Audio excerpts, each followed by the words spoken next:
to Winning Daily with Oni Lucas. It's a new year, and I'd like to start by saying a very happy new year to everyone. I hope you had a wonderful celebrations over the holidays, and I hope that your year started off with exciting news and so many beautiful things to look forward to. And it is my wish that you have a very prosperous new year and a year filled with so many manifestations of every dream that you have always had in your heart, especially the ones that you have desired to achieve in this new year. So, Happy New Year and welcome to another video on Winning Daily with Oni Lucas. So, I like to start by rendering an apology for missing in action for over a year. Yeah, I'm sorry about that. And this is a new year, so we're starting afresh, or we're starting picking up from where we stopped. And I pray that God helps me to be consistent with uploading content here for you, for me, and for everyone that this channel is going to be reaching out to in this new year. So let's start. So today I like to discuss with us on a topic that I have pondered on over the holidays. It's been on my mind.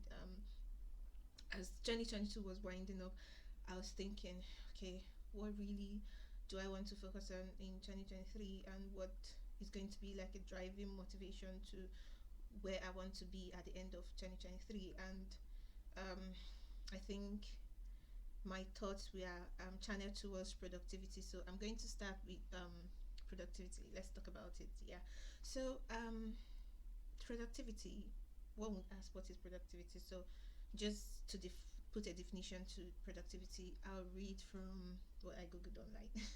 Google has always been a good helper. So productivity refers to the efficiency of a person, a group, in converting inputs such as time, labor, efforts, materials into outputs such as goods or services. So productivity in simple terms is converting your potentials into quality products or services, converting your labor into tangible products. It could be tangible or intangible, but at the end of the day, there's a measurement that comes with productivity to say that, okay, this is an output, or a reasonable output, or an output that people can relate with. So relating that to our lives, or our to ourselves as individuals. So 2023 is another, it's like a new canvas where you can write your goals, you can start all afresh and make things work. So it is another opportunity to put out your effort, your time, your labor, with intentions of achieving productivity, or being productive, or achieving something that it's tangible, something that might yield increase, something that at the end of the year you are able to measure and say, oh, I'm happy I did this, or I'm happy I achieved this goal, or I'm happy I reached this height that I wanted to reach. So that is productivity. Now it's a new year. So many people make new year resolutions. So many people draw vision boards, you know, all to get a perspective of what they want to look forward to or work towards in the new year. Because um, going into the year and not having a sense of direction, or outlining what you want to see by the end of the year, or um, goals you want to achieve, is like traveling without a map, or traveling without a destination in mind. So it is very, very important that we have the idea of productivity in our mind, because it sort of puts us on a pedestal of seeking direction, or focusing, aligning our energy towards achieving certain goals. It's not possible that you're going to achieve all the goals in the world, but there are certain goals that you can achieve, and you can measure them at the end of the year to say that your year has been productive or not. So that is in my opinion, what productivity is about. And it's a discussion, so feel free to leave comments on what you think, what has blessed you, or what has stood out for you in this video. Right, so I'm going to be talking on steps to productivity. So the first step I'm going to be looking at is setting clear goals. Of course, there's no way you are going to achieve productivity or be able to measure how productive your year has been if you don't have clear goals. If you don't have clear goals, I mean, how would you know that you have achieved the dreams you have, or you've been productive, if there's no goal to work towards, if there's no particular thing you're driving towards. So if you don't have a goal, there's no way you're going to put out effort. There's nothing to put out your effort towards. Or even if you're putting out effort, your effort will be dispersed. It's like shooting arrows aimlessly when you're trying to, when you don't have an aim. But if you have an aim, say you want to hit the bullseye, you're shooting, even if your arrows are shooting off course or going, not hitting the bullseye, you are still aiming at the bullseye, and with time and practice you're going to hit the bullseye. So that's why for us to measure our productivity, there's need for us to set clear goals. Clear goals are goals that are smart, goals that are sizable, measurable, achievable, realistic, time bound. You can't set goals that are way beyond your capacity, your resources, or the network within your reach and all of that. Don't get me wrong, I'm not saying that you shouldn't dream beyond your present circumstance or wherever you are. I'm not saying you shouldn't dream big, but in setting goals, you have to set goals that are, sizable, goals that you can be able to break into chunks and follow the chunks and achieve them. Okay, let me give an instance. Say I want to own a Ferrari in 2023, at the end of 2023, and I work as a civil servant, or I work in an office where at the end of the year my salary is just about £1,000 in a month. And I don't know how much a Ferrari costs, but I'm just going to assume that a Ferrari costs about £1,000,000. And remember, I earn £1,000 per month. So, and I want to own a Ferrari by the end of 2023. And I just stick to working very hard in my office, earning £1,000 per month through the year. Do you think it's possible that I'm going to earn a Ferrari? No, it's not possible, because my finances are not commensurate to the money or amount of money required to get a Ferrari.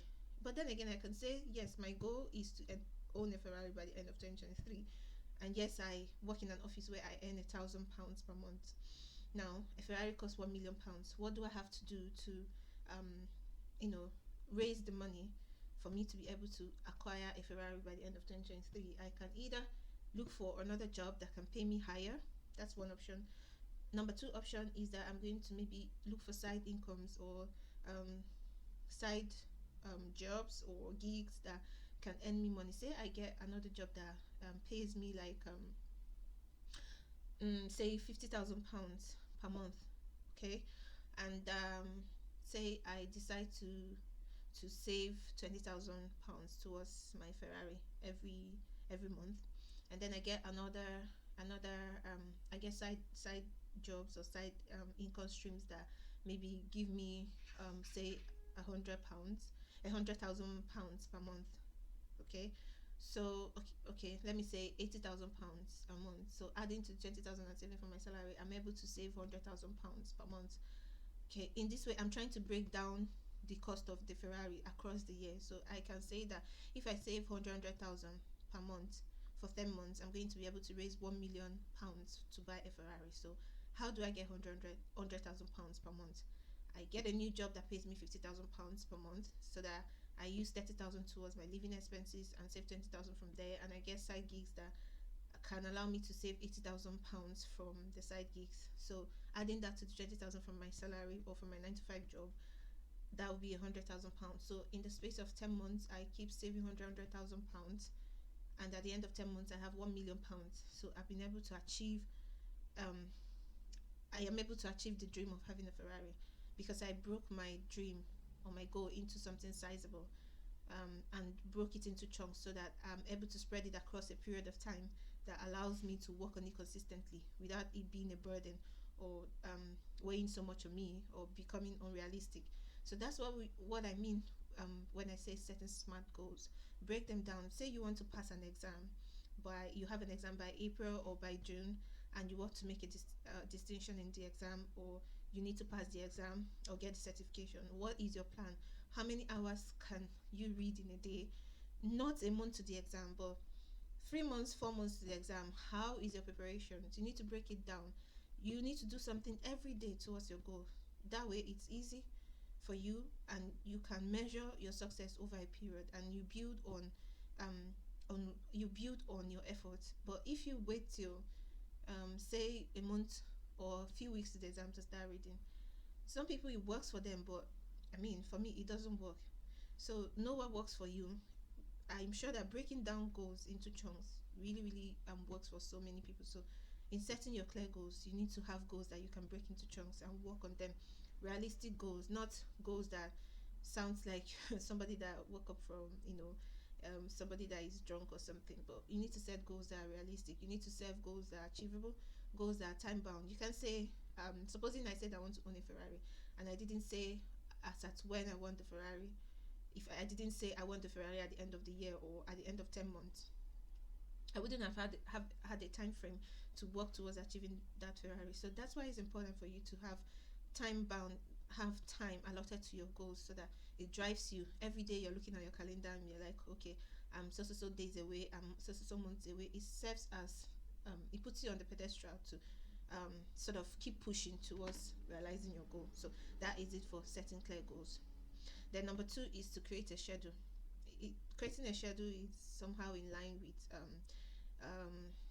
putting time to your goals. You can't just say I want to buy a Ferrari, or I want to pass this exam or get this certification, and you don't have a schedule. You don't have a time planned out to work towards that goal. You have to include the effort, the labor, or the resource gathering towards achieving these goals into your schedule.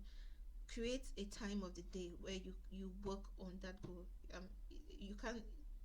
You might not necessarily work on the goal 24 hours, but if you say that 2 hours every day I'm going to work on this goal, or at so months I'm going to work on this goal, that's like having a schedule. It helps to condition your mind towards achieving that goal.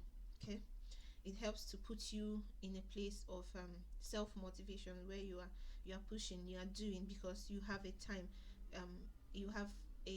fixed.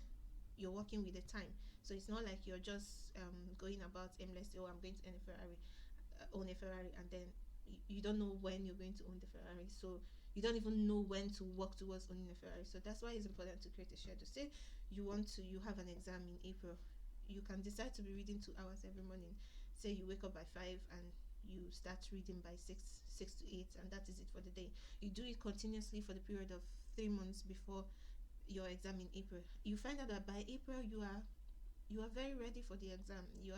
You've gone through what you need to go through in preparation for that exam, and you're not feeling fidgety or anxious or not prepared. At least to an extent, your mind will be like, okay, I've been making efforts towards this, so I can do this. I can push a little bit more in order to achieve this. So that is it with creating a schedule. So one book that actually emphasizes a lot on creating a schedule, setting clear goals, that I read in 2022 and I will recommend to everybody, is The 5 a.m. Club by SHARMA. Please go and read that book. It's a very wonderful book, and I'm sure that you are going to get more insights with regards to setting goals and creating schedules and sticking to them. So that's it for step 2. Now step 3, taking breaks. We live in a world where we've been taught to keep pushing and keep pushing and keep pushing, and it seems like if you take a break you are lazy or something. No, that's why we have so many people who are suffering from undue stress, pressure from work, who are burnt out at work, who are doing jobs that they don't want to go to work or they're not happy about. You need to take breaks when necessary. You need to know when to draw back a bit. Even the Bible says excuse me.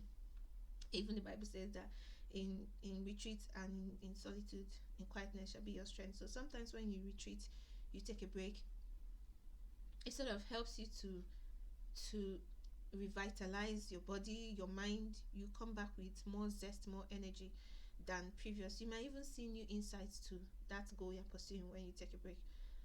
A break can be a nap. It can be a day off from working on that project. It could be a vacation. So learn to take breaks when necessary. Learn to move away from the work a bit and engage with maybe family, your children, your friends, your spouse, whatever makes you feel relaxed. Learn to take a break when necessary.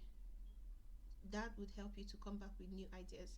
One thing that works for me, sometimes when I've worked on something for so long and I take maybe a day or two vacation, it's sort of traveling sort of helps me to see new picture and gives me new perspective to whatever I'm working on, new perspective to life, new zest to come back to work and feel more energized and better. helps me to feel rejuvenated. So learn to take breaks where necessary. Don't go head on all through the year. You're going to break down, and you spend more to get yourself healthy. So many people in the hospital today, they wish they are healthy, they wish they are taking it slow, not necessarily slow. They wish they are taking breaks when their body needed. Okay, so you need to learn to relax when your body is demanding that relaxation. You need to learn to take breaks where necessary, right? So that is it for step 3. So the next one is step 4, which is minimizing distractions. You would be like, okay, distractions. Yeah, we live in a world where we have so many things that come in as distractions. One of which is our cell phone. Yeah, cell phone. Most times we have so many things, notifications pop up from different social media platforms, different websites, and all of that. Sometimes these are distractions to us maintaining a stream of thought or maintaining a stream of focus on what we are working on. So you need to find ways to minimize your distraction. If you have to do a reasonable work, if you have to do a work that you need to focus, you could look for mute your notifications or turn off your phone. Just find a way to reduce the distractions from your phone. Now, I'll give you an instance for myself. So I remember a time that I think that was about a year ago. I was supposed to write an exam, and Instagram is one social media platform that always has my eyes glued there. So I found that I was spending so much time on Instagram, and that was like a distraction to me. Reading, because I needed to put in so much reading hours, because I was preparing for a very important exam that would determine the next phase of my career. So what did I do? I decided to remove all the notifications, like silence, turn off notifications for all social media apps on my phone. That's one. And then I also put a timer on Instagram, on my Instagram app on my phone. There are different, depending on the phone you use. If you use Android, iOS, there are different apps that help you to set timers on social media apps or platforms, so that I set my own for 1 hour. So in a day, I'm only allowed to go on Instagram for about an hour. I could do 5 minutes here, do 10 minutes here, but in the whole day, I'm not allowed to do more than 1 hour. So that really, really helped me to minimize the distraction from my Instagram app. I even had to delete my Instagram at some point. I told myself, if you pass this exam, then you can re-download it. So these are ways other people can decide to move away from maybe family, if family are sort of distraction, or if they are within vicinity that constitutes noise or nuisance, and that sort of distracts them from doing a focused work. Find what works for you. Minimize distraction, and focus on doing quality work and productive work. There's a book that I think, Essentialism. I'm going to find the name of the author. Just give me a second. So I will be dropping suggestions on books that have helped me, in learning how to focus, pursue dreams, streamline my focus to a particular dream or particular dreams, and run with them. So give me a little time. Okay, yeah. So let's keep that of Essentialism. So Indistractable by Nia Ihal. I'm going to put it on the screen. So Nia Ihal, Indistractable. So this book shows you how to control your attention and choose your life. Yeah. So sometimes we learn a lot on how to control or minimize our distractions from books. So you can try reading this book, because it might give you some insights on how to minimize the noise around you and focus. It could be Netflix, it could be other things, it could be family. So like I said, find a way to minimize distractions around you so you can focus. Not necessarily that you should shut out your family or you shouldn't go on your social media platform, but it's still back to creating schedules, knowing when you're doing a work and when you're not. So if it is your work time, you know that you're not supposed to, your distractions are not allowed. So that way you have to find a way to minimize anything that will come in as a distraction at that time when you're doing a focused work. So that is it for minimizing distraction. Now the next step is to use productivity tools. So productivity tools could be journals, it could be planners, it could be to-do list, it could be an app on your phone. Like one app that has really, really helped me is the OneNote app or the message app. I use a Samsung phone, so I usually find it very easy. When I get ideas, I go to my OneNote and quickly note it down. When I want to do my to-do list at the end of the day or at the beginning of a new day, I just go on my OneNote and open it and do my to-do list there. and it helps me to be able to have access to my notes all through the day. Wherever I'm going, I can easily, we always go out with our phone, so I can easily scroll on my phone and check my OneNote to check what I'm supposed to do, and also put time to say I'm going to do grocery shopping today. I'll put from 1 p.m. to 3 p.m. I'm going to do grocery shopping. If I need to cook, I'll put I'm going to cook from 4 p.m. to 6 p.m. So having productivity tools, it helps you to, you know, be able to measure your day. At the end of the day, you are able to say whether you've reached your targets, and it sort of helps you to feel fulfilled, even if you don't do everything you have in your to-do list or you've noted down. But it shows you the trajectory of your progress in your, when you have planners, journals, diaries where you record your goals and things you want to do, even your vision board. It helps you to see the progress. It helps you to see the dreams, the goals that you want to achieve every day, and help you put conscious effort. It reminds your conscious mind that this is what I want for this year, and every day I should take steps towards doing that, towards achieving this goal. So find productivity tools. There are online vision boarding apps. There are planners, journals that you can use. You can use your phones. You can even use your message app, like the normal text message app, to you know journal or put down your to do, anything that works for you. You can also type on your words, create a diary on your word, and just keep journaling the things you want, the efforts you've made, and just find a way of keeping track of your progress, keeping track of your goals and where you are and where you want to be. So find productivity tools. Another thing that also comes in when we mention productivity tools could be apps in your phone that help you to minimize distractions. Yeah, there are certain apps that can help you to shut down notifications when you're doing serious work, so that you don't get to see anything that will distract you until you finish that work. Other productivity tools could also be apps that help you to develop yourself. For instance, I have an app in my phone called EV app. If you use an Android phone, you will be able to see it in Google Play Store. It's EVIE. So EV app helps you to, it converts soft copy books to audio. So you can download a soft copy book or buy a soft copy book and then open it on your EV app, and it reads it out as audio to you. It somehow works like Audible and Blinklinks, only that it is free. So I use this app to last year I read about 20 books. Yeah, and I used EV to do that.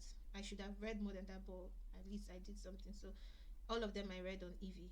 So when I'm walking to school or work, wherever I'm going, I have my earphones and I'm listening to a book on EV. When I'm cooking, when I'm at home alone, maybe doing something at home, I'm doing passive reading. Like EV is playing the book and I'm listening to them. You might say passive reading doesn't work for you, but you will be surprised at how much you gain by listening to a book passively. So that could help. If you don't, if EV is not it for you, there are other audiobook platforms like Audible, Blinkist.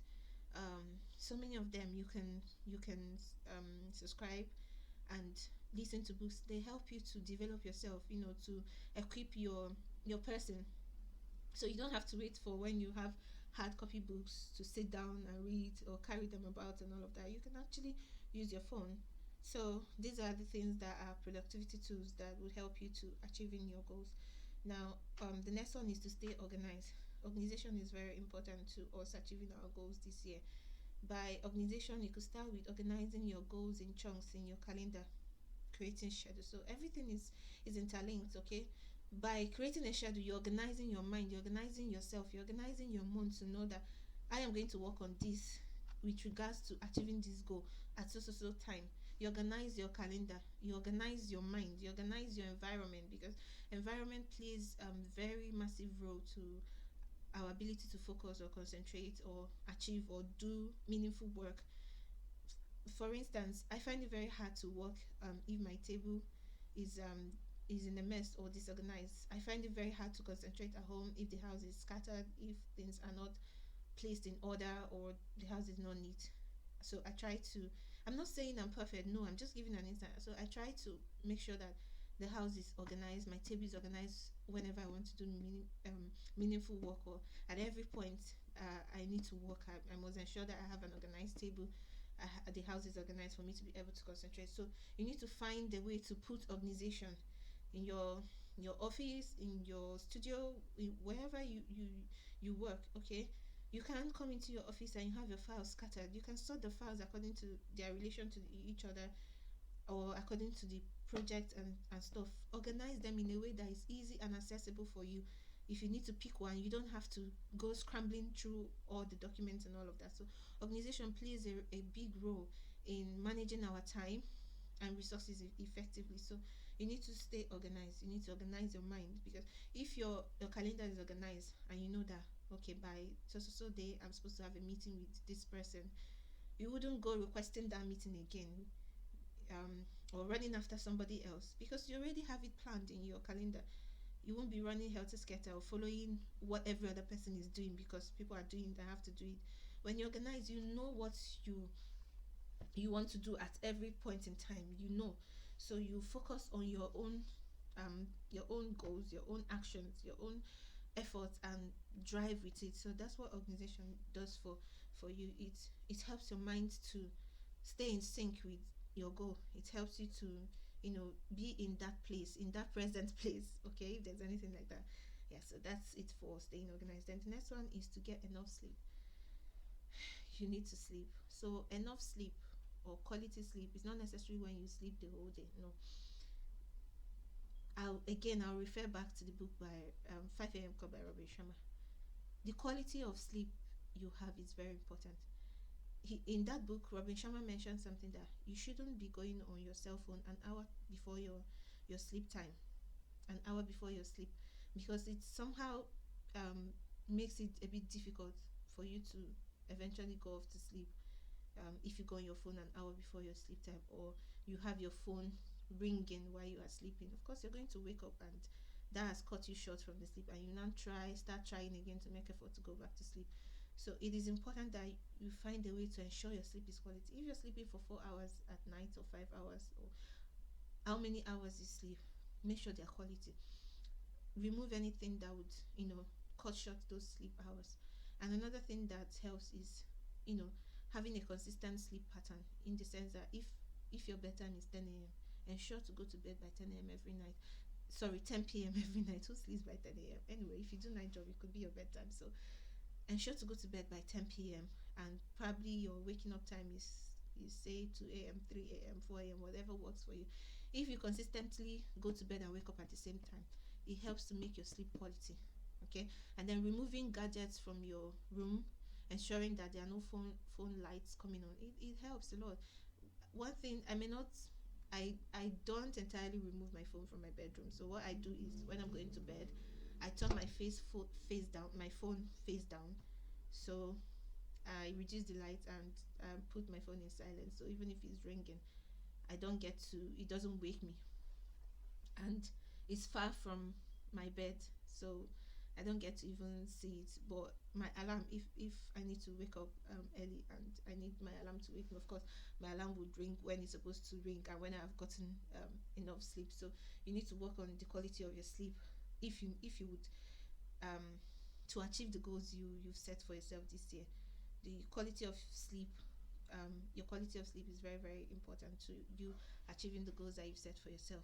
Now, the next one is staying motivated. So it is in doing that you keep your motivation. Now, first of all, your motivation will have to come from within you. You have to push yourself. Sometimes our human nature just wants to relax. It doesn't want to do any work.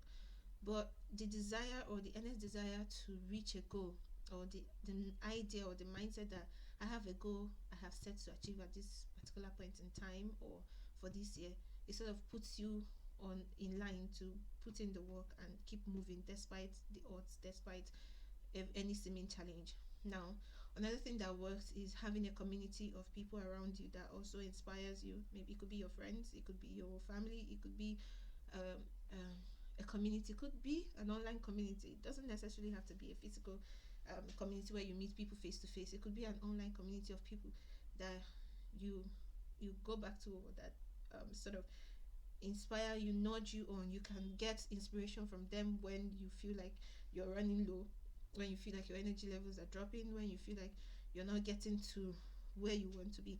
So you need to find a way. It could also be listening to YouTube videos. One person that I really really listen to, I love to listen to him, is Ali Abdal. Shout out to Ali Abdal.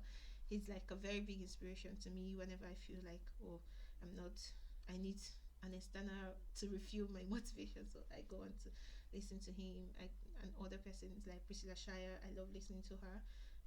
Terry Savoy, I love listening to her.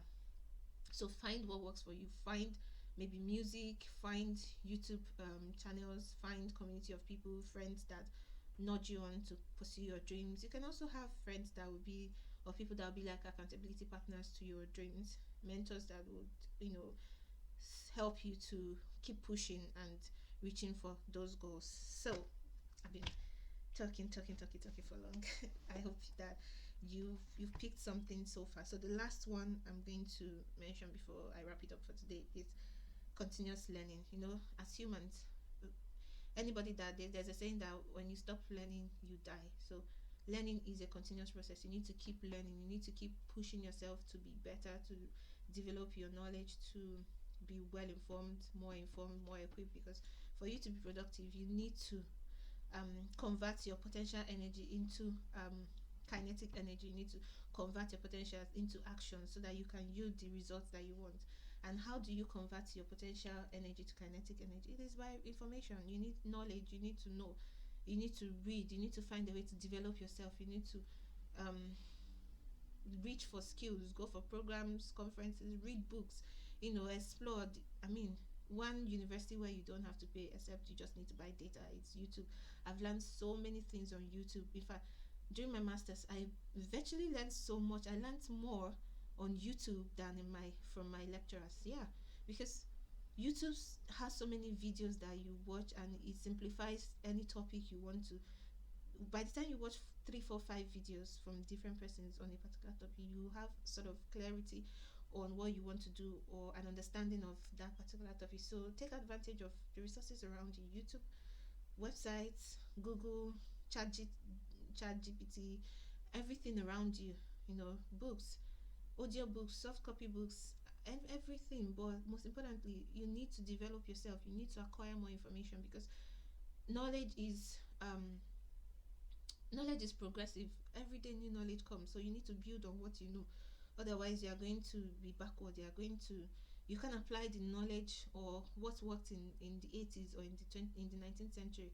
It might not work in the 21st century. So you need to find a way to update your knowledge and ensure that your knowledge is up to date, and you're able to apply it to every circumstance and every point in time, in line with achieving your dreams or becoming productive.